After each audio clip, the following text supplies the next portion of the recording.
Şu çöldürdü bizdi ayaka bir yaka jetelep dedi. İmine neft mi gaz yok жерге alып koyuptur İsrail'e gidip durup. Bu yaktalar boyu başka. Az Palestinlikler başka ülkeleri alıp alsa, bunda göğü bilişpek komiteler yazıp atады, başka ülkelere göçüp ketpey dep, alıp ketpey dep. Anda şu boşup kalan Palestin yerlerini alар özlerinin evlerini ayıl şarladı kurup beredi.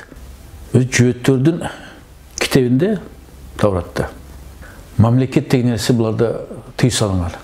Oşun için biz Kuday tandap algan deydi. Kalan büt elleri bizge kul boluş gerek deydi. Ay bir Cöğötkö deydi, 2800 kul tuş kelet deydi. Buna azamatlar Hamas жақсы дайранып тұр. 20-150 ракета жөнөтсөк, Cöğöttör İsrail'den korku kısmatları baralar durup çürötken deyip durup. Oşunda bir 1000'den aşağı jönötkörü böyle deyip durup, bular köp sandı hareket jönötkönde temir kupulda başlayıp kaldı. Kuturgan Cöğöttörgө Hamas küçünü gösterdi. Buna biz küçüğüz şunday deyip durup. Amerika Koşma Ştatları'da Cöğöttör başkaradı. Dünyanın göl ülkelerinin Cöğöttör başkaradı. Nime için İsrail yer астына түшө албай атат. Анткени булар оңойду. Аскери жок Палестинанын. Самолетте жана учуп жүрсө, жана зениталык артиллериясы жок Палестиналыктарда. Коркпоочу бомбаны таштап, коркоктор да булар Cöğöttөр. Мына ушул Түркия менен өзүнө НАТОдо блоктош болгон, мүчө болгон Америка, Батыш Европа Түркия менен согушат. Бул бир жолу түрктөр жеңилген. Осман халифа доорунда Америка менен Европа бирге болгону жеңилген. Müslümanlardan ıntımağı gerek. Intımak çok bolup atат. Negi sebep şundan. Эгерде эл ынтымакты болгондо Түркияда коркпойтелек кол салат эле Израилге. Үчүнчү дүйнөлүк согуш болот деп туруп, ядердик курал жаралында эле айтышкан. Бир мезгилде Нурматов чыкты. Ажеке, мен бармын деп туруп, түндүктөн деп туруп. Cöğöttör метебин эмне үчүн айта албайсың? Кана биздин программа? Эмне үчүн биздин программаны окубайт? Эмне үчүн Кыргызстан гимни айтылбай атты, Израилдин гимни ырдашат? Ne için Kırgızistan'ın borborunda duvalları, terezeleri David yıldızlarından turadı. Bu emne? Maskara kılgan bizde. Şılgındağını bu. Anan Kırgızistan gimnirdi albasa, başka bir ülkenin gimnirdi alsa, bu cede ulutuk kopsuzlukka sokku, bu cede ukem kaçteş gerek. Eğer de hazır dünyalıq qoğumçılık çıkmazsa, Palestina'nın cançıp yok kılsa, kezete kim turadı? İran, Tündük Koreya, Rusya. Şunun için bu жерде özünü sakto instinkt. Любой adamda, любой жануарда işlep кетет. Koy ölüp kalam деп жан талашып калат. Ушундай үчүнчү себеп ушул болот. Анда айтып атпайбы 3000-4000 жыл мурда Cöğöttөрдүн жерле деп. Ол жомок.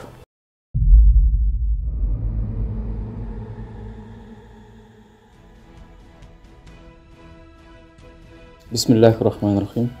Assalamu alaikum урматтуу мусулман бир туугандар жана assalamu alaikum урматтуу Турсунбай Бакир уулу. Бүгүнкү көрсөтүүбүздө Палестина жана Израиль боюнча кеп кылабыз. Сураңдан алды менде сага аликти кайтарайын. Алейкум ассалам рахматуллахи ва баракатух. Бүгүн жума күн сени анан жалпы биздин мусулмандарды жума күнү куттуктаймын. Бул сен менен сүйлөшкөн баланы билип койгула. Бул Абдысамат деген энем.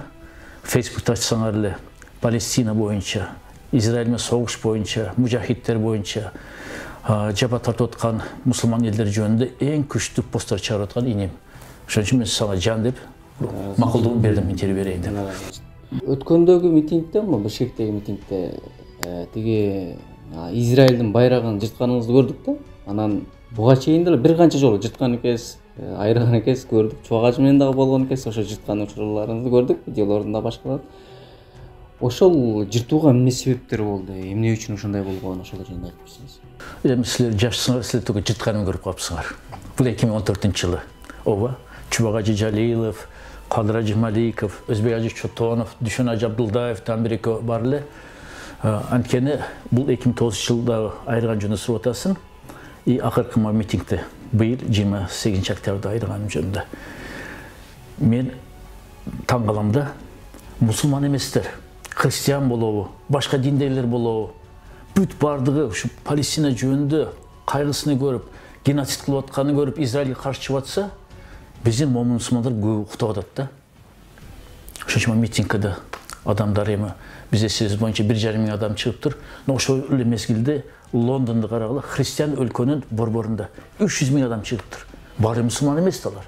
Францияда 100 миң адам чыгыптыр. Германияда тыйып салса да миңдеген адамдар чыгып атат. Бизде өз мусулманбыз дейбиз. Бирок ушул Алла Таала айткандай, барыңар бир денесиңер, бир жериңе урулса бүт дене ооруйт деп эскертип кеткен. Хадистерде айтылган нерсе, бирибизге жардам беришибиз керек, мусулмандар деп туруп. Бирок ушундай учурларда эмнегедир кайдыгерлик жеңип калып атат да биздин кээ бирки мусулмандарды. Ошон үчүн мен аз болсо да мейли ушу Кыргызстанда мусулмандар бар деп чыгып алып туруп желекти айрыганмын. 2009-жылы Бишкектин борбордук эмеде Акипресс агентствосунда пресс-конференция берип аттылар. Анда да Рахматулла Алиев Чубак ажы жана атап кеткен ажылар баарыбыз чогулуп туруп, ушу Палестинада геноцидти токтотойлу, Израилге каршы балдарды өлтүрбөсүн деп, канча балдар өлгөндөр баарын сандарын айтып, биз өз пикирибизди айтып, ошол жерде мына биздин протестибиз, эми биз аяка бара албайбыз экен. Израилге баары виза бербейт, мен так кара тизмеде мен аякта. Анткени 2009-жылы өттөгөмүн Израиль желегине борбордук майданда.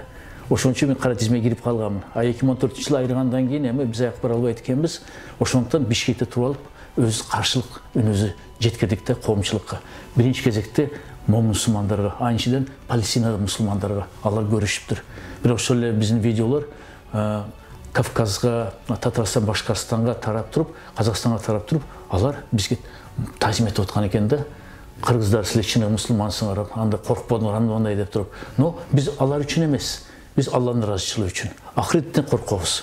Ахирет күнү Алла Таала сурап калса, биз эмнеде жооп беребиз? Аякта Палестинаны геноцид кылып атса, балдарды өлтүрүп атса, кыз келиндерди өлтүрүп атса, биз жөн эле отурдук деп кантип айтам мен? Анан дуа кылайлы деп көбүнчө комментарий окусам, митингтердин эмне кереги бар? Желектерди өрттөштүн эмне кереги бар? Айрыштын эмне кереги бар деп комментарийлерди көп окутам да. Силерге эмне кереги бар? Анда мындай деп туруп, Палестина алыс го деп, Израилдин ачуусуна тийбейле деп. Мен таң калам да ошо адамдарга. Эми хадисте айтылган. Жаманатты көрсөң колуң менен токтот деп. Израилге бара албайбыз экен, киргизбейт бизди. Коңшу өлкөлөрдө чек-араларды өткөзө албайт экен да, жаап салып айтпайбы? Колубуздан ал келбейт экен. Анда хадисте экинчи нерсе айтылган, тилиң менен токтот, сөзүң менен токтот деп. Ич болсо митинг кылып туруп, ич болсо аракет кылып туруп, Израилдин желектерин өрттөп айрып, биз каршылык көрсөтөлү жамандыкка. Эми үчүнчүсү дуалар кылайлы дегендер айткым келет да. Макул. Дуа да жакшы. Бирок башка нерсе болгон келип атса, эмне үчүн аны кылбайсың? Акыркысын карайсың дегенсиз. Эң төмөн тепкичтеги имандагы нерсени кылып атасың дуаны. Ошон үчүн митинг кылгандар тоскоолдук бербегиле. Анткени бул жерде палестиналык мусулмандар, башка өлкөдө мусулмандар көп сүйүнүп атат. Биз бир умма экен, бир үммөт экенбиз деп туруп. Азыр болсо башка болуп атпайбызбы? Ошондуктан 2009-жылы, 2014-жылы Акипрессти айрып туруп, анан жанында отурган Чубак ажыга, Өзбек ажыга, Кадыр ажыга бардына бергем, айрып туруп мына деп, видеодо жүрөт ал. Менен ажатканага барып койгула, колдонгула муну кагаздын ордуна Израилдин желеген деп. Албетте, бирле израилдиктер эмес, кыргызстандыктар да мага каршы пикирлерин айтышты. Мейли дедим мен. Силердин мага пикириңер баары бир, анткени мага эң ээси Аллахтын ыраазычылыгы деп. Эми 2023-жылы быйыл 28 октябрда өрттөгөн, эми 2014-жылы биз чын тууну сатып алып туруп, Израилдин туусун сатып алып туруп, андан аны айрыган элем. 2023-жылы быйыл уже биз кагазга Израилдин желегин түшүрүп андан кийин айрдык. Анткени мен ойлоп калдым, азыр биз Израилдин желегин сатып алсак, ошол акча Израилге кетет да. Ошон үчүн мен дагы экинчи жолу сатып алышым керек экен. Мейли биринчи жолу 2014 сатып алган элем, 2009-жылы сатып алган элем. Эми жок, акылдуураак болдук деп, ошон үчүн айрып желекти. Көрдүңөр мусулмандардын реакциясына. Бириңер келип бутуңар менен басып кеткиле десем, митинг бүткүчө эле келип буттар менен басып, тытып Израиль желегине. 2009-жылы болсо, ошондо да Израиль Газа секторду бомбалап 400 ымыркай шейит болуп кеткен. 400 ымыркай, 2-3 жумада эле. Ошонун баардын сүрөттөрүн жайып алып туруп, тарых музейде уруксат алып, андан кийин тарых музейден чыгып алып туруп, Мотив Нурлан инем экөөбүз. Андан ошол жерде Израилдин желегин өрттөгөнмүн. Милиция чуркап келип, алып кетем деп келди. Мен айттым, колуңду тарт. Анткени сенин даратың жок. Дарат бузасың деп милицияларга айттым, кайсы машинага отурайын? Колуңар тийишпесин, барып отурам деп туруп, ага чейин бир замначальник Первомайский роду бар экен, мени түртүп, анан сдача берсем, ал мени ушу милиция кол көтөрдүң деп, караш мени алып кетти, Нурлан Мотив экөөбүз алып кетти. Анан 1 май ички иштер бөлүмүндө ошол жерде бизди камады. Аякта нурланып көз намаз окудук тергөөчүнүн кабинетинде. Акыры бизди сотко алып барышты. Сотко алып барганда адвокатымды чакырдым. Кудайга шүкүр, сотто биз тарап болуп, чыныгы мусулман экен, Анарбек деген сот. Аз тапсам да аны кучактап өзүм бүтүп деп айтам. Ана адвокатым өкүнүчтүү ковидтен өлүп кетти, Кайрат Загибаев деген. Ошол адвокатым болуп туруп, биз ошол милицияларды жеңгенбиз соттон. Анан жакшы, жана мен айткандай, дүкөндөн сатып алган Израилдин желегинин квитанциясы бар экен. Ошондо милиция мени ошондо Израилдин желегин өрттөдү дегенде адвокатым айтты, бул Турсунбай Бакилдин менчиги деп. Анан сотто квитанцияны карап туруп, анан милиция айтты, токтогула. Бул Турсунбай Бакилдин менчиги экен да, мына 900 сом деп жазылып турат квитанцияда. Ошон үчүн менчи эмне кылса кыла берет. Өзүнүн каалоосу, эң негизи Кыргызстан желегин өрттөп деп. Ошону мен пайдама чечип койду. Бирок милиция ошол жерде арызданып, мени урду деп, анан сот штраф чыгарып койду мага. 500 сом төлөйсүз деп туруп. Эмне үчүн төлөйм? Бул мен түрктөн эмес дача бердим десем, баары бир дейт. Бул форма ченеле дейт. Анда мен жумушсуз жүрөт элем, мен депутат эмес элем анда. Жөнөкөй жаран элем. Анан ушу сиз бийликтин өкүлүнө кол көтөрдүңүз деп 500 сом штраф ыйгарып койду. Анан төлөбөйм десем адвокатым, ажеке, эң негизи жеңдик дейт милицияны. Төлөп коеюн 500 сом дейт. Анан чыгып алып туруп, анан эртеси бирсин төлөп койдум 500 сом. Ошентип бул протесттерди кылганым эң негизи Израиль жасап аткан геноцидке каршы. Палестина бир туугандарыбыз, үммөтүбүз. Ошондо акыретим жеңил болсун, акыретибиз мында Алла Тааланын астынан келгенде ал бизден разы болсун деп туруп ушул иштерди кылып атабыз. Адамдардын разычылыгы керек эмес, дам жолу айтып коеюн. Мага эч ким төлөгөн да жок, эч нерсе кылган жок да. Бул өзүбүздүн жүрөгүбүздөн чыккан аракеттерибиз. Ушул яхудилер менен мурдатан ошо душмандашып, аяллардын байрагын жыртып, ошолорго каршы келип аткан экенсиз. Өмүрүңүзгө коркунуч болгон жокпу?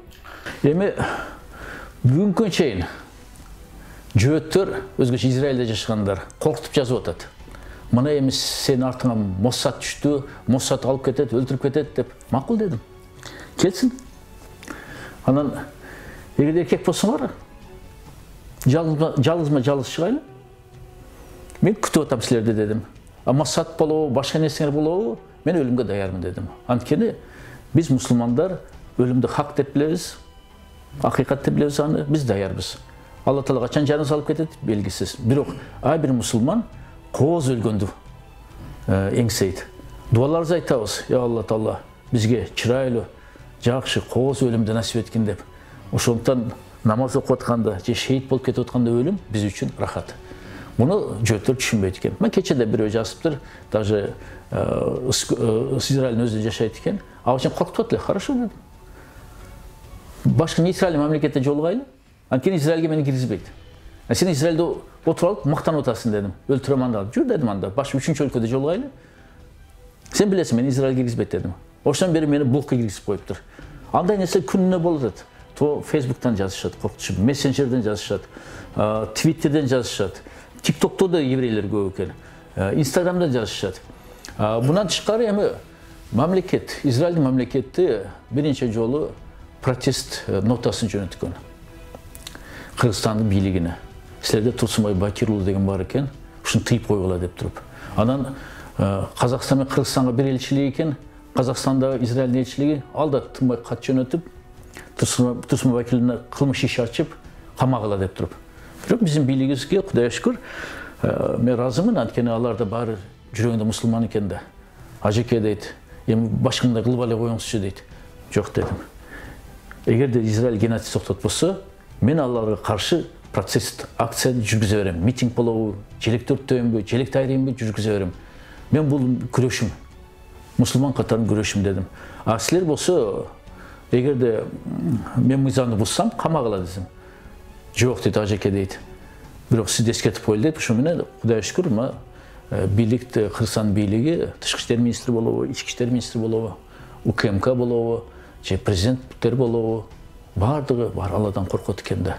Эч нерсе кылбады. Бирок Израиль тынымсыз жөнөтүп аткан протест акцияларды, ноталарды. Турсунбайды камагыла, Турсунбайды бирге кыла деп туруп. А бизде дагы бир чагымчылардын уюму бар, еврейлердин. Ассамблея народов Кыргызстанда ичинде отурат, кабинетте жазылып турат. Кыргызстанда еврейлердин улуттук борбору деп, Менора деген. Алар да провокация кылышып, өздөрү эшигине немістерден, фашистерден свастикасын тартып алып, анан ушуларды Кыргызстанда мусулмандар кыл деп мен айтып атат да. Мен сразу тергөөчүгө айттым, кечирип коюш дедим. Кыргызстандын элдин ассамблеясынын имаратында 30-40 бир улуттар отурат дедим.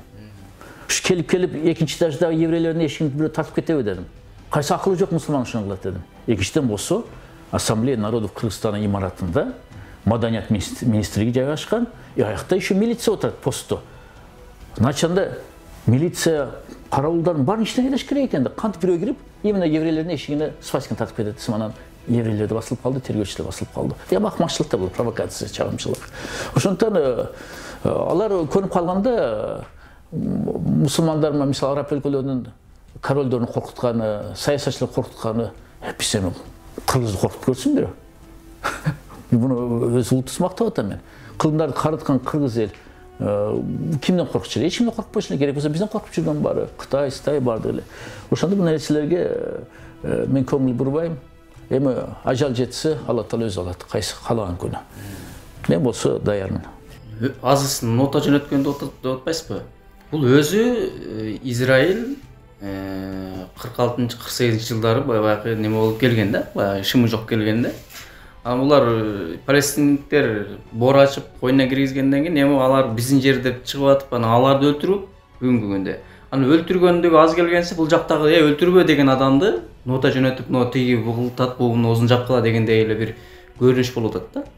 Израилде дүйнө жүзү, жана өздөрү деле мактачу, биз баягы куполадабыз, тигинде бизге эч ким эме кол сала албайт депчи. Биздин тиги агенттерибиз укмуш иштейт, ФБР башка полный иштейт. 24 саат бою мындай айтканда көзөмөлдөсүңөр силер деп тиги ушундай укмуш көрсөтүп аткан өзүнчү. Бирок бул нерсени, бул мифти 7-октябрь күнү Ал-Кассамдын бир нече эле бир кишилери жокко чыгарды деп ойлойм да. Сиздин оюңуз кандай? Суроонун биринчи бөлүгүнө кайтайлы. Жөөттөрдүн китебинде, Тавратта, мамлекет деген нерсе буларда тыйым салынган. Булар өлөлөргө окшоп дүйнө боюнча темселеп жүрүш керек эле. Анан акыретке жакын булардын мамлекети түзүлүш керек эле. Бирок азыр күнү карасаңар, жана шляпа кийген ортодоксалдуу еврейлер, жөөттөр буларга каршы чыгып атат. Тепки жеп атат, таяк жеп атат, Израилдин желегин өртөп атат бизге окшоп. Айрып атат Израилдин желегини, каршы чыгып атат, Израиль мамлекети жок болсун деп туруп. Булар ошол өзүнүн Таврат китебин билгендер. Сионисттер болсо, булар качан чыкты десек болот. Булар 19-кылымдын аягында Австрияда Гольц деген еврей журналист сионизмди ойлоп чыккан. Анткени дүйнө боюнча еврейлер кыйналып атат. Ошондон биз өзүбүзгө бир мамлекет керек экен деп ошол жазган программасына. Ал программа боюнча еврейлер бул Кудайдын бир бөлүгү, эми Тавратта да ушундай жазылган. Алар дейм, Алла Таала билбейм эмне дейт, алар өзүнүн Кудайыны ушу арабча окшоп кетет экен. Бизди дейт өзүнүн бир бөлүгү катарын жасаган дейт. Башка элдер башка нерсени жасалган дейт, Кудайдан дейт. Бизди өзүнүн жанынан жасаган дейт. Ошондой жасаган дейт. Ошон үчүн биз Кудай тандап алган дейт. Калган бүт элдер бизге кул болуш керек дейт. Бир жөөткө дейт 2800 кул түш келет дейт. То есть биз алар кул болушубуз керек экен да. Ону түшүнбөгөн кыргыздар, орустар, украиндер, башка улуттар, Израилди колдоп аткандар. Биз ошол тарапта деп атпайбы? Хамас биринчи кол салды деп. Тоба кылдым. Азыр Израиль жеңип алса, дүйнөнү басып алса, сен кул болосуң бала чакаң менен. Ушуну түшүнбөй атат да. Ушуну түшүндүрүп коюш лазым. Экинчиден болсо, булар биринчи Израиль мамлекетини ошол программасы боюнча каякта түзүштү билишпеген. Анткени Палестина булар кеткен, канча миң жылдык болуп кеткен. Буларды Рим империясы айдаган, Византия империясы айдаган, анан Осман империя, азыркы палестиналыктар эмес, Осман империя өз башынан чакырып алган буларды. Кой, бүт дүйнөдө булар азап тартып жүрөт, кайтып бир бөлүгүн чакыртып алган. Ошон үчүн 3% ушундай болуп калган эле. Калктын катмарында санын эстеп көрсөң 3% еврей болуп калган. Анан бара-бара көбөйүштү баштады. Өзгөчө сион программа түзүлгөндөн кийин, анан Британияга, Англия өтүп кеткенден кийин, Палестина жана Осман халифалык талкалагандан кийин, ошондон кийин еврейлерди келишини көрөбүз да. миңдеп келіп, ақыры Англия чыдабай кетіп тоқтатып қойған. Болды эми келбейле деп. Бирок булардын программасы боюнча каяктан мамлекет түзөбүз, кайсы жерде алабыз дегенде, буларга Аргентина сунушталган, Түштүк Америкада. Мына жери кенен, кен байлыктары көп, эли аз деп туруп, жөөттөргө жакпады ал жак, Аргентина. Анан Түштүк Африка, анан Уганда деген мамлекет азыр бар, анын территориясы сунушталган. Анан да баш тартышты. Акыры булар акча берип, Англиянын жетекчилерине, премьер-министрине, анан парламент мүчөлөрүнө акча берип туруп, булар чечим чыгарып алат. Ушул Британияга карайт экен, Палестина кайтабыз деп туруп. Тарых ушерде биринчи жаман иш кылган бул англиялыктар. Ушулар чечип берген. Макул Палестинага. Британияга кандай карап калды ошондо? Бул Осман халифасын талкалаганда жеңген мамлекеттер бөлүп алат. Франция, Англия, Америка. Ушуну бөлүп алганда ага чейин Осман халифасына каршы бул арабтарды ойготот. Силерде түрктер езип атат, силер арабсыңар, кыйынсыңар, давай деп туруп, чагымчылык кылган. Ошондо араб улутчулдар Туркияга каршы күрөшкөн. Кээ арабтар шунгө чейин айтат да, бизди жаман көрөт түркелдерди. Бирок муну чагымчылык уруштурган бул англиялыктар. Анан Франция бир топ халифан жерлер өтүп кеткен, Америка өтүп кеткен, но Англияга Палестина, Ливан и Иордания өтүп кеткен. Ошондо Англия кетип атып, акыры еврейлер көбөйүп кеткенден кийин акчаны алганды алды еврейлерден. Анан жаңы түзүлүп аткан Бирleşкен Улуттар уюмунун анда улуттардын лигасы дечиле ошо өткөзүп берет. Мына эми силер чечкиле. Уже бар жок бышырып коюп туруп. Анан ал жерде өкүнүчтүү СССРдин жетекчиси Сталиндин да терс ролу бар. Ал да ушуларга кошулуп алып, эми таң калыштуу СССРда ал күрөшкөн жөөттөрү менен, бул жерде мүмкүн башка бир кызыкчылыктар болгондур, же болсо СССРдин жетекчилигинде жөөттөр көп эле. Күч структурада, дипломатияда, саясатта жөөттөр көп эле Россияда. Ошолор бирдемке кылгандыр, но Сталин бу жакта биздин дипломаттарга и өзүнүн улут лигасында, то есть Бирleşкен Улуттар уюмунда өкүлүнө айтат, сөзсүз Израиль мамлекети түзүлүшүн колдогула. Болуусу 3 вариант бар эле. Биринчиден Палестина түзүлүп, арабтардын өлкөсү. Жөөттөр азчылыкты түзүш керек эле. Националдык меньшинство болуп, көз каранды болуш керек арабтарга. Экинчиси Израиль мамлекети түзүлүп, арабтар улуттук азчылык болуш керек эле. Үчүнчүсү болсо, эки мамлекет түзүлүш керек эле. Израиль менен Палестина. Булар болсо экинчи вариантка токтоп, бар колдоп кетишти. Батыш жак, СССР жак. Ошондон бери Израиль мамлекети бар, Палестинага жол беришпей атат. Мына сен айткан сөзгө жооп. Ошондо палестиналыктар билбей баарына келе бергиле деп туруп. Биз тууган эл болобуз деп чындап эле бу жакта көп билбейтир. Израильме, еврейлерме, жөөттөрмө арабтар тууган болот. Ибраим алейхиссаламдын экинчи айылынан арабтар пайда болгон. Экөө да семит тобуна кирет. Тили да окшош. Ассаламу алейкум десе арабтар, шалам алейкум деп, еврейлер көп сөздөр окшош. Алла деген сөздөр да окшош, башка сөздөр да окшош. Но булар жана кыргыздар жакшы сөз бар. Бор урсаң борго тебет дегендей. Борго тепти да анан кийин. Ошон үчүн бу жакта палестиналыктар эми аларга тууган болсо да куулук жок экен да. Кум эмес экен да булар. Эми жөөттөрдө табигый куулук бар, табигый алдамчылык бар, табигый малдай эки жүздүүлүк бар. Бу жакта арабтар жеңил да бул жагынан. Эми жана темир купол жөнүндө. Ооба, буларга бир 15-16 миллиардга чейин доллар менен Америка жылына жардам берет. Булар куралды алышат. Анан тышкары булар заманбап темир купол түзүп алган. Эми көбүнчө Хамас жактан, Палестина жактан өздөрү жасаган ракета келчү эле да. Аларды оңой эле скоросту аз эле, оңой эле купол жок кылчу эле, учуп келип атканда эле. Бу жакта болсо мына азаматтар Хамас жакшы даярданыптыр. Анан даярданганда да эми булардын инженерлер күчтүү да. Өзү мусулмандардын инженерлери күчтүү болгон. Ойлоп чыгышулар. Заманбап ракеталарды ойлоп чыгып, анан булар изилдеген. Эгерде бир 100, 120, 150 ракета жөнөтсөк, жөөттөр Израилдин коргоо кызматтары бараларды уруп чүрөткөн деп туруп. Ошондо бир 1000ден аш жөнөткөрбөйлү деп туруп, булар көп сандар экен жөнөткөндө темир куполда баштабай калды. Ошондон кийин талкаланды коргоо системасы. Андан кийин вайдат деп жөөтөр кыйкырып, анткени жана Америкада буга чейин кыйсып атпады эле. Биз дүйнөнү башкарабыз, биз кыйынбыз андай деп Эстер жокто өзгөчө. Эстер жок болду деп. Андан кийин Аль-Каида эгиз мунаралар талкалаганда америкалык калтырап титиреп калбады жүрөгү түшүп америкалыктардын. Өзүнүн жеринде согуш биринчи жолу болушу да. Согуш эмес эми ушу мусулмандар бир күчүнү көрсөттү. Бул жерде ушуну болот да. Кутурган жөөттөргө Хамас күчүнү көрсөттү. Мына биз күчүбүз ушундай деп туруп. Эми алар жөөттөр уят болуп, шерменде болуп, Американын акча сурап, Америка аскер кемелерине, крейсерлерге чейин, авианосецтерге чейин, заманбы куралдарга чейин кайра беришти баштап, еще мына жакында азыр 14 миллиард доллар беришип атат. Бул силерге жардам деп туруп. Анткени Америка Кошмо Штаттарында жөөттөр башкарат. Дүйнөнүн көп өлкөлөрүнүн жөөттөрү башкарат. Ошон үчүн бул жерде Израиль ишенген алар.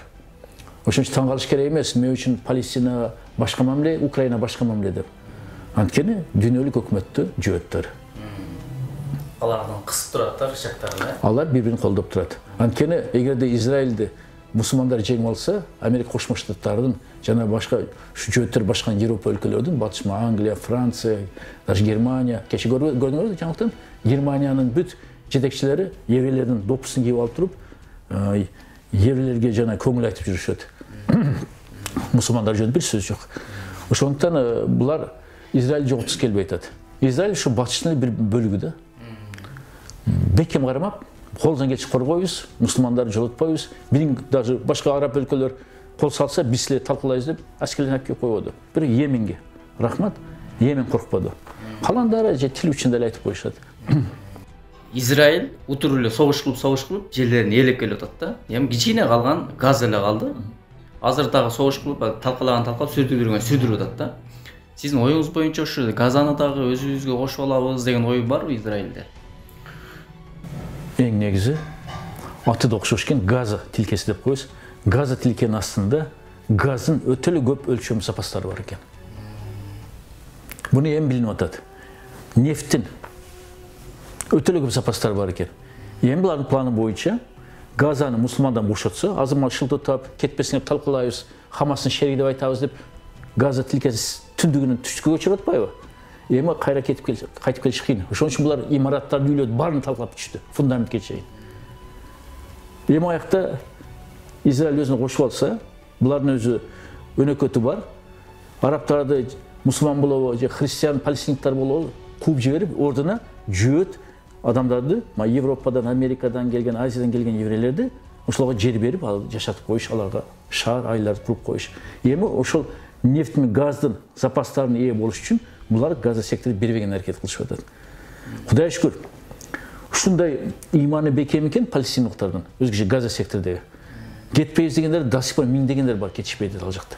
Шейит болуп кеткендер, мына балдарын даже шейит кетиришип атат алар. Болсо любой азыр кыргызда бир баласыны ойло, же биякта ойлосун, баласы өлүп кетет го бизде көбүнчөсү. Ал жак жок дейт.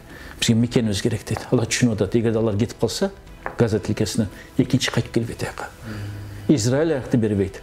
Тем более биякта Америкада жөөттөрдө жана нефть, газ иштеткен миллионер, миллиардерлер да уже көз салып койду аяка. Алар уже жана Кызыл деңизге чейин труба өткөзүп, ошол жерден газ, нефти качат кылабыз дешип атат.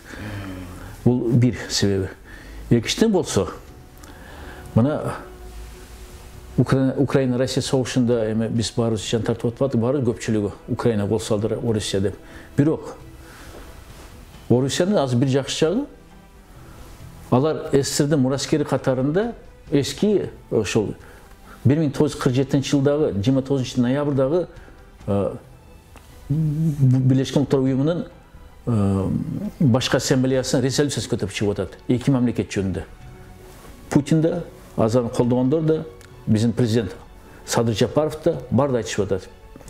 Эки мамлекет түзүлүш керек. Болбосо согуш токтобойт деп. Давайте Палестинаны түзөлү деп туруп. Эми ага башка өлкөлөр каршы болуп атат. Анткени буякта жана экономикалык кызыкчылыктар бар, башка кызыкчылыктары бар буякта, геополитикалык кызыкчылыктары бар. Ошондуктан ушул ойду биз колдой беришибиз керек. Кудайга шүкүр биздин президентибиз Садыр Жапаров ушул маселени айтып чыкты. Только Палестина мамлекет түзүлгөндө ушул маселе чечилет деп туруп. Ушул экинчи маселени азыр Кудай буйрса көпчүлүк колдосун Латин Америка, Азия мамлекеттери көп колдоп атат. Палестина өлкөсү түзүлүш керек. Ошондо Газа сектору эмес. 67 жылга чейин Палестинанын территориясы болгон жерлер бүт баары кайра мамлекет болуп, азыр эксклав болуп атпайбы? Газа тилкеси. Израиль айланасында болуп, ичине калып калып атпайбы? Эми ошол нерсени жана Иордандын батыш жеги менен Израиль алып аткан жерлер баары кайталыш керек. Палестинага ошондой картадай, 67-жылы картадай Палестина мамлекет түзүлүш керек. Башка жол жок. Башка жол менен чечилбейт. Мына Газа секторунда өз көрүп атабыз элине. Мына Палестина элинин эрдигине таржима этип атабыз баарыбыз. Ошондуктан бул жерде башка жол жок. Израилде тынч жашагысы келсе, Палестина мамлекетине түзүлүшүнө тоскоолдук болуш керек эмес. Америкада тоскоолдук болуш керек эмес. Европада тоскоолдук болуш керек эмес. Израиль негизи эле яхудилердин бул адаты окшойт го, деп баягы Куранда деле айтылат экен го. Булар бункерлерде тигиндей мындай бронированный нерселер дубалдын аркасында согушат дегендей. Булар дайым эле бул асмандан согуп ушундай кылып атышат да, демек кишилерди өлтүрүпчү. Анан булар эмне үчүн туннелге түшпөй атат? Биринчиден дүйнө боюнча жаңылыктарда Израиль менен Палестина согушуп атат, же Израиль менен Хамас согушуп атат деген сөздөргө биз айтышыбыз керек, туура эмес бул термин. Согуш эгерде эки мамлекет согушса, биякта мамлекет жок. Палестинаны басып алган Израиль. Экинчиден болсо, Израиль менен Хамас согушуп атат дейт. Хамас бул Газа тилкесиндеги мыйзамдуу бийлик, эл өзү шайлап алган аны. Значит, анда террорчу Хамас эмес, кол салган Израиль болуп атпайбы? Анткени бул бийлик болуп атпайбы Хамас ушул жерде? Элдин ишенимин акташ үчүн. Үчүнчүдөн болсо, эгер согуш деп атаса, анда Израилдин азыркы өзүң айткандай заманбап учактары бар, заманбап танкалары бар, пушкалары бар, куралдары бар, ракеталары бар, ага теңме-тең турат аскер керек. Мына мисалы Украинаны салыштырып атпайбы? Украина бул Израиль, Палестина бул Россия деп туура эмес салыштырып атпайбы? Украинанын аскери бар, а Украина бүт дүйнө жардам берип атат. Ошолор теңме-тең салгылашат Орусия менен. А Палестина ким жардам берип атат? Кайсы куралы? Бул жерге таң калыш керек. Палестина элине рахмат. Башка эл сынат эле. Башка эл баш ийип берет эле. Булар болсо жок. Ушул эксклав болуп, Израиль ичинде калса да, эптеп-септеп куралданып туруп, мына күчүн көрсөтүп атат. Алла Таала күч кубат берсин. Алла Таала жеңиш насип кылсын буга. Биз дуа кылайлы ал үчүн. Мына ушул жерде дуаларыбыз өтөт. Эми эмне үчүн Израиль жер астына түшө албай атат? Анткени булар оңойда. Аскери жок Палестинанын. Самолетте жана учуп жүрсө, жана зениталык артиллериясы жок палестиналыктарда. Коркпоочу бомбаны таштап, коркоктор да булар, жөөттөр. Танкалар болсо темир ичине кирип алып атып атат. Бирок ошону да жардырып атат. Аль-Кассам жана башка мажахеттер жардырып атат. Анан азыркы заманбап Америкада не бар болсо, бүт куралдар Израилде бар. Чектелген курал менен Хамастыктар көрсөтүп атат. Мына бизде күч бар, бизди Аллах колдоп атат деп. Ошон үчүн Аллах Таала күч кубат берсин аларга. Жер астына түшкөнү дух керек. Ал жок жөөттөрдө. Жок ал нерсе. Алар билишет, что күч бул тарапта. Булар бункерге түшсө, Хамас качып кетпейт. Теңме-тең жер астына салышат. Духанда жок да жөөттөрдө. Булар баскынчылар. Анан жанынан тойгон жок булар. Булар жакшы жашап көнүп калышкан, майрамдап, ичип, сычып, өлүмдөн коркушат. Мусулмандар жок, өлүмгө даяр. Айта бейишке барса рахат мусулмандар үчүн. Ал жерде туннелдин ичинде рация деле, GPS деле иштебесе керек го. Ошон үчүн мындай жекеме-жеке жүзмө-жүз келгенде коркушат го дейм да алар. Анткени өлүмгө даяр мусулман менен бул жашоонун рахатын менен жашаган адам чыкса, башка диндеги, албетте мусулман жеңет. Эми Саудия мисалы өзүнүн улутташы Египет, араб мамлекеттерден жанындагы Иордания, же болбосо мына өнүккөн дрондору бар Туркия эмне үчүн ушул палестиналыктарга жардам бербей атат? Геополитика себептерин айтайлы. Геосаясатты. Туркияда да, Сауд Арабияда да Америка Кошмо Штаттардын аскери базалары бар. Ушул жагынан байланган алар. Аскери жактан. Саясий жактан да байланган. Туркия НАТОнун мүчөсү. Сауд Арабия Ирандан коркуп Америка тайынып атат. Ошондуктан Америка не десе, ошону кылышат. Эми бул жерде Режеп Тайип Эрдоганды мактап коюшубуз керек. НАТОнун мүчөсү болсо да Америка каршы чыгып атат, Израилге каршы чыгып атат. Но анда колунан көп нерсе келбейт. Анткени жалгыз калып калса, мына ушул Туркия менен өзүнө НАТОдо блоктош болгон, мүчө болгон Америка, Батыш Европа Туркия менен согушат. Бул бир жолу түрктөр жеңилген. Осман халифа доорунда Америка менен Европа бирге болгону жеңилген. Мусулмандардын ынтымагы керек. Ынтымак жок болуп атат. Негизи себеп ушунан. Эгерде эл ынтымактуу болгондо Туркияда коркпойт эле кол салат эле Израилге. Эгерде мусулмандар үммөт ынтымак болсо, Саудиянын королу Америкадан эмес, үммөттөн коркот эле. Иорданиянын королу да үммөттөн коркот эле. Египеттин президенти үммөттөн коркот эле. Ынтымак жоктугунан. Булар күч ким тарап болсо ошон коркуп атат, Америкадан коркушуп атат. Америкада билип алышты. Америка жана мен айткандай жөөттөр башкарат. Блинкен жана башка жогорку даражадагы саясатчылар бүт баары жөөттөр. Анан булардын тукумун карап көрсөң, албетте жөөттөр каны бар буларда. Даже Американы түзгөн Авраам Линкольнде да жөөт болгон. Башка Жорж Вашингтонда да жөөттөрдүн каны болгон. Эми албетте мен комментарийлерди окуп атам. Мусулмандар бирип алып талкалабай дейт. Жок, бириге албайт. Анткени улутчулдук да бар. Жана мен айткандай Осман халифалык учурда арабтарга улутчулдук деген орунду англичандар алып келип коюшту. Ушул улутчулдуктан ушул күнгө чейин кутулбай атат алар. Куран сүннөткө кайтпай атат деңиз. Эгерде улутчулдук жок болсо, Куран менен сүннөткө таянса, түрктөр менен бирип кетет. Ушул жерде айтып кетишим керек. Эгерде түрк элдер мусулман болбогондо, ислам дини мындай күчтүү болбойт эле. Түрк элдери исламды кабыл алышы күчөйттү ислам динин. Болсо арабтар башынан токтоп калган, кичине жерди бастырып алып, токтоп калышкан. Дүйнө боюнча исламдын жайылышы күч көрсөткөнү бул түрк элдер болуп атат. Ойлоп көрүңүз, Туркияны, Өзбекстан, Кыргызстан, Казакстан, Түркменистанды, Малайзия, Түрк эмес, Татарстан, Башкортостан, Кавказды алып койсок, үммөт не болот эле. Эми ынтымак биримдик керек болуп атат. Ушул учурда мына 6 түрк эл мамлекет бирип аткан, күчөп аткан да жакшы нерсе. Болочокто мен ойлойм булар Америкага туруштук берет, Израилге туруштук берет, башка күчтөргө туруштук берет. Израилге ракеталарын атып, анан тиги Йеменден хаусилер чыгышты, анан тиги Ливандан Хизбулла топтору чыгышты. Бул экөө тең мындай шиялар да, ушу шияларга канчалык деңгээлде ишеним артса болот? Шиялар да бир күндөрү шия эмес эле булар. Иранда билебиз, бир мезгилде сунниттер башкарган. Иранда билебиз, ал жерде сунниттер жашаган чоң облустар бар. Анан мисалы мен быйыл мартта мына Азирети муфти Замир Кары, Кадыр Ажималиков, Акрам университетинин ректору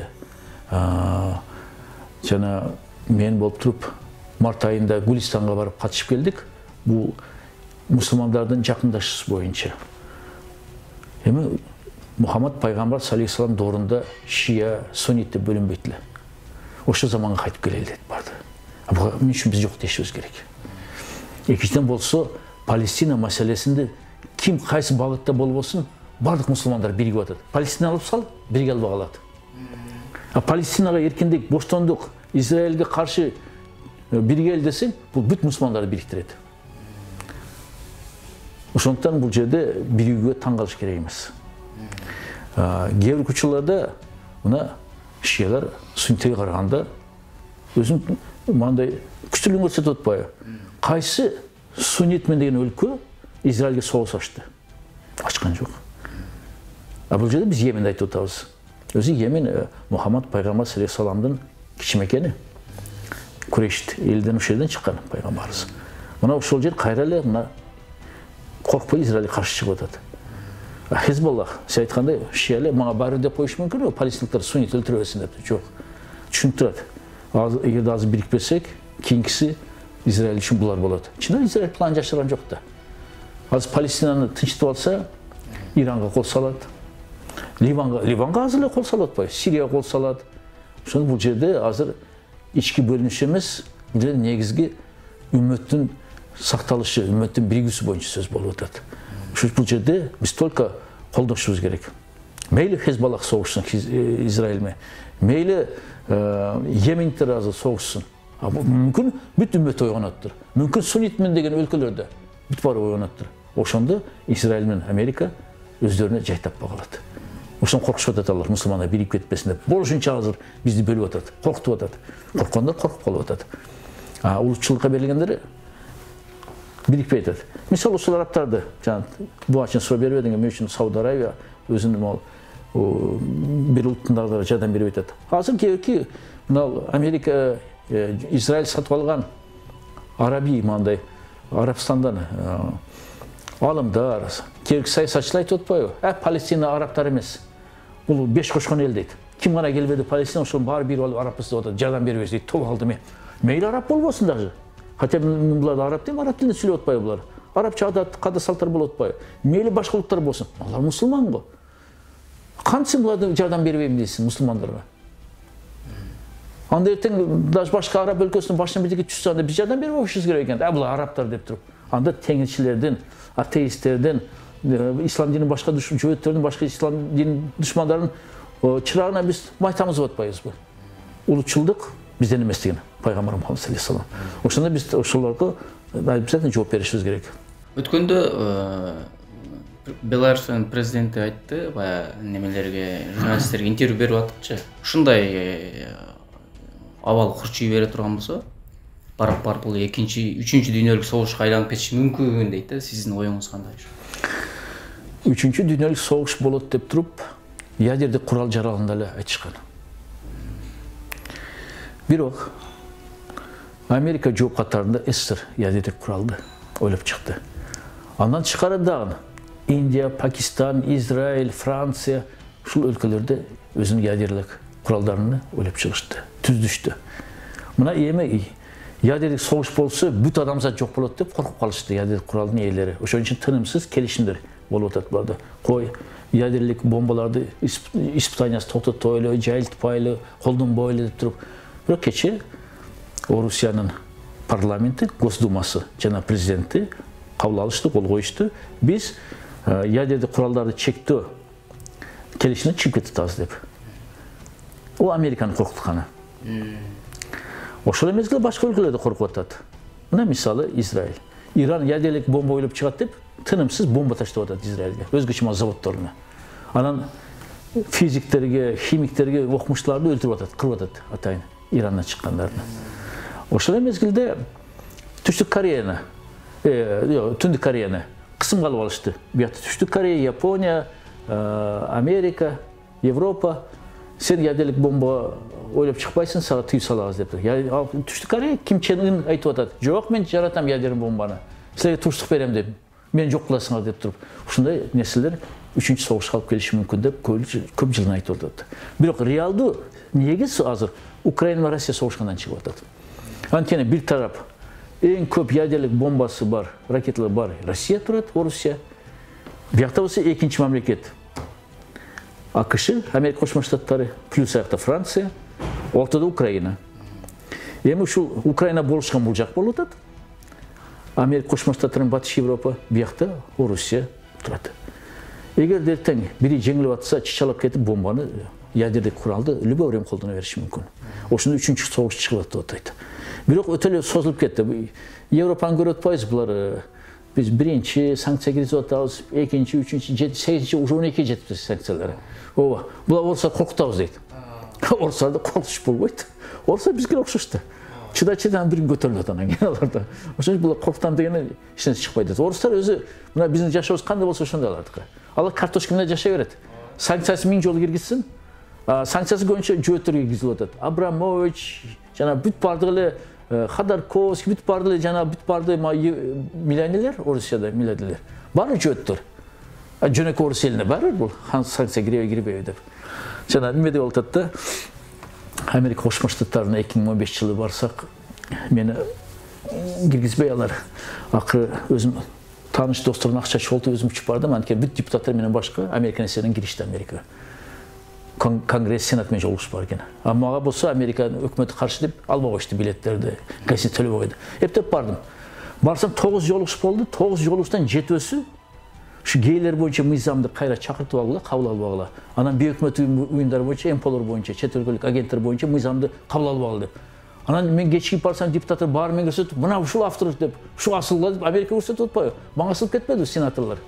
Мен айттым, кешіріп қойсыңдар, Қырғызстан көз қарандысыз мемлекет. Біз білесіз, бізге ауа да керек. Сіздер де бар ушун мыйзамда. Эмне үчүн бизге тоскоолдук бересиңер деп туруп, ушуна жооп бергем. Ошондо биздин элчибиз Америкада Атамбаевдин пресс катчысы, унутуп калдым аты жөнүн. Ошо айтып атпайбы? Турсунбек Бакирович, макул боло бериңиз дейт. Мен макул болом десем, бизге санкция киргизет, жана Магнитскийдин тизмеси бар дейт.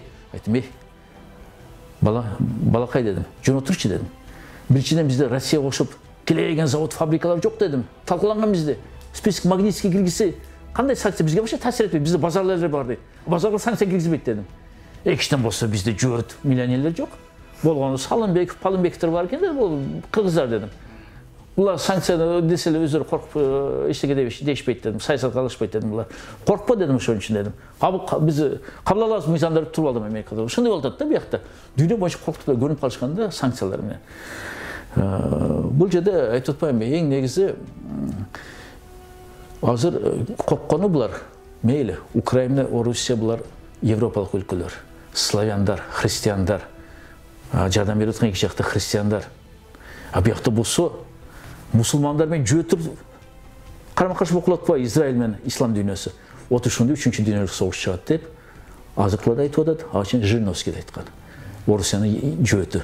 Ал көп нерсени туура айтып койгон. Анткени жөөт катары баш иштечилер. Бирок көбү кулак салбашчылар да.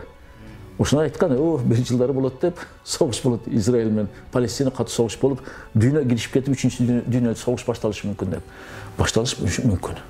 Бул Жириновский өзү жөөт болсо, анан бирок Украинага каршы болсо кандай болуп калат дейм да. Негизи Украинада жөөттөр көп экен го дегеним. Орусияда да, Украинада көп. Көбүнчө Украина мурда СССРге чейин Орусиянын курамында эле да. Ошон жөөттөр бардык жерде башкарчы, бардык жерде өзүнүн соодасын кылчы, бардык жерде сүткөрлүк кылчы булар. Ошон үчүн еврейлерди Орусияда соккондо автоматикалык жолдо Украинада сокчу эле. Жөөттөр качып, көбүнчө Израилде жашап аткандар качып келгендер. Дүйнө боюнча таргандар Орусия, Украина качып келген жөөттөр. Анан Гитлер буларды өлтүрүш баштаганда, анан кийин Европадан качышты баштаган. Ага чейин Орусия менен Украина качкандар жөөттөр. Муну билип алышыбыз керек. Israel of Time деген бир журнал бар экен, газет бир журнал бу. Азыр так эстей албай турам. Ошол жерде биздеги Кыргызстандагы 36-мектептин директору интервью берген экен. Биздин окуучуларыбыз бар, мыкты окуучуларыбыз. Анан ошол мыкты окуучуларыбыз бүтөөрү менен Израилде окуусун улантат, андан кийин сакалга барып кошулат деп ачык эле баян кылыптыр да, интервью бериптир. Анан ошону көрүп туруп деле мисалы биздин өкмөт эмне үчүн ушу немени жапканга мындай иш кылбай атат дейм да. Жакшы суроо. Бул мектепти жабайын деп Бишкектин мэриясы мурдатан аракет кылган экен. Анткени жөөттөр бардык жерде кууда. Бул жерде Кыргыз мамлекетинин мүлкүнү, шаардын мүлкүнү өздөрүнө мыйзам салып алыптыр. Ал жерде бала бакча болгон экен. Ошон кайра бер десе, булар деп акча көп да. Сот менен иш кылып туруп, булар кайтарбай койду мамлекетке. Андан кийин президентке да туура эмес жеткизишип, тынч коелу деп коюшкан. Тынч калтырыш керек эмес буну. Сиз айткандай нерсе мен окуп атпын, эгерде бар болсо, мага да бергиле. Ошону бул бизге каршы өзүнүн муунузу тарбиялап чоңойтуп аткан болот да, окутуп аткан болот да. Булар уже Кыргызстан мекенчил болбойт, Кыргызстан патриоты болбойт булар. Булар уже Израилдин патриоты болуп атат. Ошондуктан бул жерде бул мектепти не только жана менчигине мамлекетке кайтарыш керек, шаардык муниципальный мүлккө кайтарыш керек. Еще окуу программасын караш керек. Бул жерде билим берүү министрине суроо болуш керек. Токто. Сен даже медреселерге асыласың. Кой светтик сабактарды киргиз. Кыргызстан тарыхы кирсин, кыргыз тили кирсин, анда мында кирсин дейсиң. Жөөтөр мектебин эмне үчүн айта албайсың? Кана биздин программа? Эмне үчүн биздин программаны окубайт? Эмне үчүн Кыргызстан гимни айтылбай атты, Израилдин гимни ырдашат? Эмне үчүн Кыргызстандын борборунда дубалдары, терезелери Давид жылдыздарынан турат? Бул эмне? Маскара кылган бизди, шылгындаган бул. Билим берүү министри буну тартипке салып туруп, биринчи программасын оңдош керек. Кыргыз тили, кыргыз тарыхы болбосо, ал мектептерди жабыш керек. Мыйзам ошондой. Анан Кыргызстан гимн ырдалбаса, башка өлкөнүн гимн ырдалса, бул жерде улуттук коопсуздукка сокку, бул жерде УКМК иштеш керек. Эң негизи болсо, мындай нерселерди жол берген чиновниктерге чара көрүш керек. Кандай бул Кыргызстан ичинде душмандарды чоңойтуп калабыз. Анан бүгүнкү күнү Орабалда мусулмандарды кырып аткан, геноцид кылып атканда Ana ушундай нерселер кылсам борборунда болуп атканда, албетте мусулмандар ачык айтат да. Эртеңдеки болуп кетсе ким жооп берет? Ошондуктан бул жерде мыйзам негизинде бийлик чечиш керек. Мектептин программасыны жабыш керек, мектептин өзүн жабыш керек, имаратыны кайтарыш керек мамлекет мүлкү. Жана жылдыз, Давид жылдыздарды баарын алып салыш керек. Уят нерсе, шермен нерсе, маскара нерсе бул. Ошондуктан бул жерде бир жол бар. Мектепти иретке салуу, мыйзам менен. Азыр мына Палестина маселеси көтөрүлгөндөн кийин мисалы ачык айтып чыкпаса деле, бирок Россия, Кытай, Түндүк Корея ошол немеге Палестинаны колдогон кишилер болуп атат да, мамлекеттер болуп атат. Булардын колдоштугу, Палестина колдоштугу буларга кандай пайда алып келиштиги мүмкүн? Биринчиден, санкция учураган Орусия, Иран колдоп аткандары түшүнүктүү. Алар да ошол эле батыш өлкөлөрдөн азап тартып атат. Кореяда ошол эле санкциянын астында. Башка сөз менен айтканда, булар Палестина муктаждыгын жакшы түшүнүшүп атат. Палестина өмүр бою санкция болуп, не то что санкция, территориясын басып алган Израиль. Эли жакшы күн көрбөй, даже жаш балдар айтып атпайбы интервью алып атканда, келечекте ким болосуң десе, келечекте айта албайбыз дейт. Анткени биз бойго жетебиз, жетпейбиз, Алла Таала билет дейт. Бизде любой время азыр көчөдө жөөттөрүн солдаттар атып коюшу мүмкүн дейт. Ушуна болуп атпайбы? Биз али 18-де чыгабыз, чыкпайбыз деп айтышып атат. Бир көз жашы жок айтып атат. Ушундай жигиттер экен, кыздар экен, ушундай мындай азаматтар ушуну айтышып атат. Канча жашыбыз билбейбиз, аз эле өлүп калышыбыз мүмкүн дейт. Бул бир жагынан мен аларга тазим этем, палестиналык мусулмандар экичтен болсо боорум ачыйт. Карасаң, балдардын балалыгы жок. Эми башка өлкөлөр эмне үчүн дагы колдоп атат? Экичтен болсо ошол батыштын күчүнү алсыз кылабыз дешип атат булар. Эгерде булар Израилде согушуну уланта берсе, анда алар бир акчасын бир бөлүгүн, курал бир бөлүгүн Израилге бериш керек. Значит, Корея, Түндүк Кореяга, Россия, Иранга, башка жака күчү азыраак болуп калат, акчасы азыраак болуп калат. Үчүнчүдөн болсо, булар көрүп турганы, эгерде азыр дүйнөлүк коомчулук унчукпаса, Палестинаны жанчып жок кылса, кезекте ким турат? Иран, Түндүк Корея, Орусия. Ошон үчүн бул жерде өзүнүн сактоо инстинкт. Любой адамда, любой жаныбарда иштеп кетет. Кой өлүп калам деп жан талашып калат. Ушундай үчүнчү себеп ушул болуп атат. Аны көрө азыр башка бирөөгө болушуп, жамандыкты алдын ала токтотуп коелу деп атат да. Баягы 2009-жылда мен чыкканмын, эме Газадагы согуш болуп, кишилерди өлтүргөндүктөн деп атасызбы? Анан көпчүлүк интернет колдонуучулар билбейт да, бул кече 7-октябрда эле башталып калды деп, ошол үчүн кененирээк айтып берип койсоңуз. 2009-жылы, Кудайга шүкүр, биз уюм түзгөн элек, Союз мусулман Кыргызстаны деп, Кыргызстандын мусулмандан биримдиги деп. Нула мотив экөөбүз. Анткени көп билбейт муну да. Эми ошол мусулмандардын биримдигин түзүп алсам, бизде анда трайбализм күчтүү эле, ал президенттердин орунда. Дагы бир оштук, дагы бир сарт түзүп алды деп көп сөз болмок. Аны мен айтып калдым, түндүктөн бирөө барбы? Ушу мен менен кошо тең туура боло турган десем, баары коркушту да. Эми аз эле адамдар намаз окуйт экен, саясатчылар коркуп кетишти баары. Бир мезгилде Нула мотив чыкты. Ажеке, мен бармын деп туруп, түндүктөн деп туруп. Мен сизге кошо бирге болом, жаныңызда турам деди. Мына экөөбүз ушу Союз мусулман Кыргызстанды түзүп туруп, бир топ акциялар жүргүзгөнбүз. Депутатпы, депутат эмеспи? Жок. Мен жумушсуз элем анда. Мотивде жумушсуз эле. Бирок бизде негизи духубуз бир болуп, оюбуз бир болуп туруп, анан көйгөйүбүз бир болду. Ушу мусулмандар кантип жардам берели? Кыргызстанда, биринчи Кыргызстанда мусулмандар жардам берип ойлогон элекпиз. Израиль ким пайда болбоду? Бул даже 2009 эмес, ана алдын болгон. Бирок 2009-жылы Газа секторуну Израиль бомбалашып баштаганда биз ошондой акцияны өткөргөнбүз. Менимче бул январь айы эле 2009-жылы. Ошондо биз болушунча элди чакырдык, анда интернет анча күчтүү эмес эле, но Акипресс аркылуу айтып чакырып, анан мусулмандарды озеке айтырып, анан көчөгө китеп коюп койгонбуз. Бул көңүл айтуу китеби. Ошондо көп биздин жарандар келип көңүл айткан Палестина элине, даже алар эмес, чет өлкөдөн келген Америка, Европадан келген туристтерге көңүл айткан Палестина. Анан кийин Кур'ан окутканбыз тарых музейдин ичинде. Şu Палестинада шейит болуп кеткен мусулмандар өзгөчө 400 набыт болгон, шейит болуп кеткен кичинекей ымыркайларга анан кийин Израиль желегин өрттөгөнбүз. Демек бул Израилдин геноциди мурда эле болуп аткан экен эле да. Израиль 48-жылы түзүлгөндөн баштап эле Палестина эле болгон. Анткени көрдү, бүт жөөттөр акча менен Европанын, Американын өкмөттөрүнүн билгин депутаттарын сатып алган. Алар унчукпайт. Анан кийин бүт жерлерди элеп алган. Амына кошо Сириянын, Египеттин, Иордан жерлерин элеп алган. Анан кийин бара-бара алар бир топ жерин кайтарышкан. Мисалы Египет менен Мисыр менен Израилдин келишими болгон. Сен биз менен согушпайсың, сен палестиналыктарды колдобойсуң, мен сага кайтарып берем деп Египетке жерлерин кайтарып берген. Иорданияга да айткан, сен да жардам бербейсиң, сен да согушпайсың деп бир топ жерин кайтарып берген. Сирияда кайтарып берген. Азыр Голлан деген жерде калып калган, Сирияныкы, Израилдин карамагында.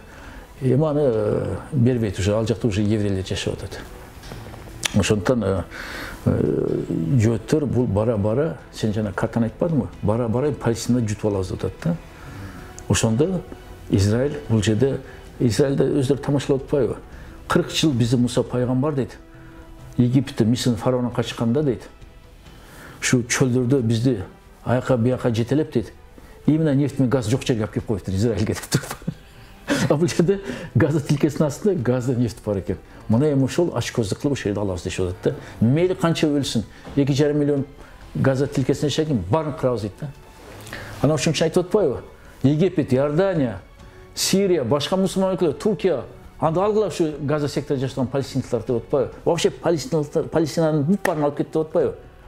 Көрдүңбү кандай куплан биякта. Булар азыр биздин сезимибизге уруп атат да. Алар сен мусулман болсоң эмне үчүн ал Оралда мусулманды өзүң алып келип албайсың? Болсо биз өлтүрө беребиз. Алып кетсең тирип алат деп туруп. А буякта алар бою башка. Азыр палестиналыктар башка өлкөлөр алып алса, мында көп билишпей комментарий жазып атат, башка өлкөлөргө көчүп кетпейби деп, алып кетпейби деп. Анда ошо бошоп калган Палестина жерлерине алар өздөрүнүн жерлерине айыл шаарларды куруп берет. Аны Израиль толук куплат, эч ким кабыл албайт. Жанагындай болуп атат да. 2015 жылы мен 5 чакырыш депутат болгондо өкмөт бир мыйзам алып келиптир. Кыргызстанга тарыхый мекени кайтып келип аткан этникалык кыргыздар жөнүндө деп туруп. Анан мыйзамды карап көрдүм. Мага жакпады. Анан туруп алып микрофон чыктым. Урматтуу төрага, урматтуу коллегалар, депутаттар, урматтуу өкмөт мүчөлөрү, эмне кылып атасыңар дедим. Бул Мургап, Жергетал, Андижан, Кытай, Афганистан жашаган кыргыздар тарыхый мекенде жашап атат го. Аслы Кыргызстан тарыхый мекени деп чакырып алсаңар, эртең алар биздин жерибиз деп кантип далилдейбиз дедим. Ошондуктан дедим, тарыхый мекени кайтып келген эмес, Кыргыз Республикасы кайтып келип атат деп жазгыла деп оңдогон мыйзамды. Азыр болсо Израиль үчүн жол өтүп алды да. Давай кетерле, анан бул жөөттөр үчүн тарыхый мекен болуп калат. Анда айтып атпайбы, 3000, 4000 жыл мурда жөөттөрүн жерле деп. Ол жомок. Анткени ал жерде падышачылыктар бар эле.